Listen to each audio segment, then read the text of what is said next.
I will never forget that morning, the morning I walked into my kitchen and saw my husband's hand on our house help's waist. Everything around me went silent, my breath, my heart, even the ticking clock on the wall. It felt like time stood still, and all I could hear was the sound of my own heart breaking into tiny pieces.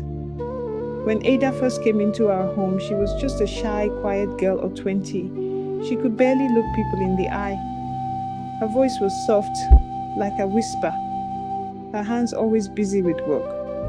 I looked at her and saw a younger version of myself, full of dreams, but with no one to guide her.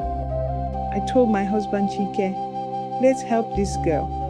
Maybe God will bless us too. He agreed happily.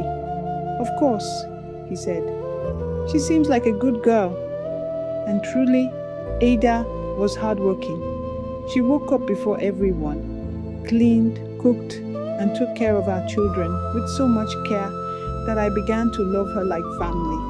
I gave her my old clothes, taught her to read and write, and even opened a small savings account for her. I wanted her to have a future, a better one, but sometimes blessings come with hidden shadows. It began with little things that didn't make sense. Ada started dressing differently. At first, she wore simple wrappers and big t-shirts, but soon I began to see her in my fitted tops and tight skirts.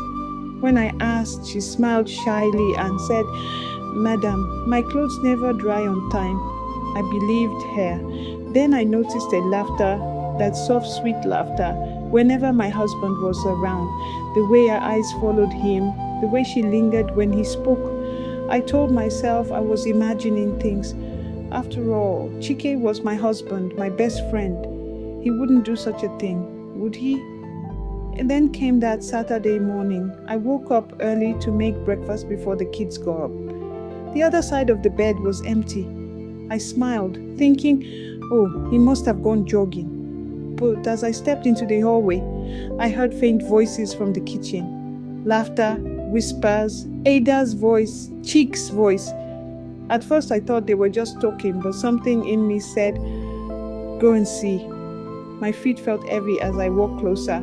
The door was slightly open, and when I looked through that small space, my world stopped.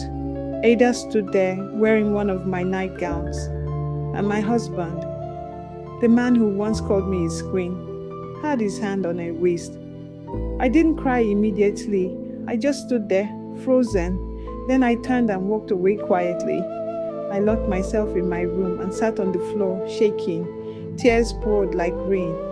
My heart screamed, why? But no answer came. That evening, I waited for them. When Chike came in, I looked at him, the man I had built my life with. His face looked heavy, his eyes red with guilt. I said nothing. I only asked, for how long? He couldn't speak at first. Then he whispered, it was a mistake. Ada fell on her knees crying. Madam, please forgive me. The devil used me. I just stared at her. The same mouth that called me madam every day now cried for mercy. I packed her things that night. My hands trembled as I zipped her bag. She kept crying, please don't send me away. But my heart was too broken to listen. I opened the door and told her, go. Before I do something I'll regret. When the door closed behind her, silence filled the house. A silence so loud it felt like thunder. Days turned into weeks. I stopped talking to Chike. We still lived under the same roof, but our hearts were far apart. The laughter that used to fill the house was gone. Even our children could feel the coldness. I tried to forgive.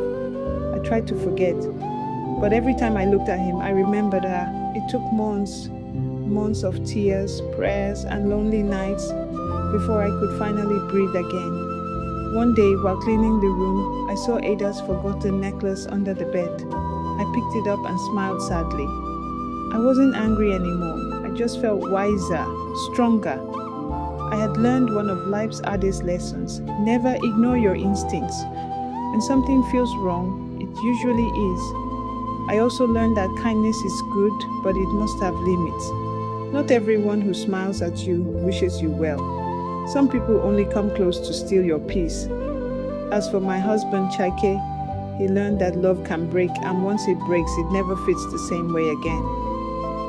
Now, when people ask me about trust, I tell them this story, not to scare them, but to remind them that love is sacred, and betrayal destroys more than hearts. It destroys homes. And if you're ever in my shoes, remember, you can lose people, but never lose yourself. You can forgive, but don't forget the lessons.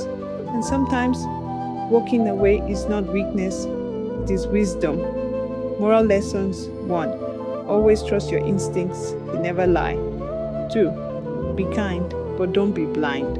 3. Loyalty is a choice, betrayal is also a choice. 4. When someone breaks your trust, healing takes time, but it's possible. 5. Never let someone's mistake destroy your peace. Learn and grow stronger. The end.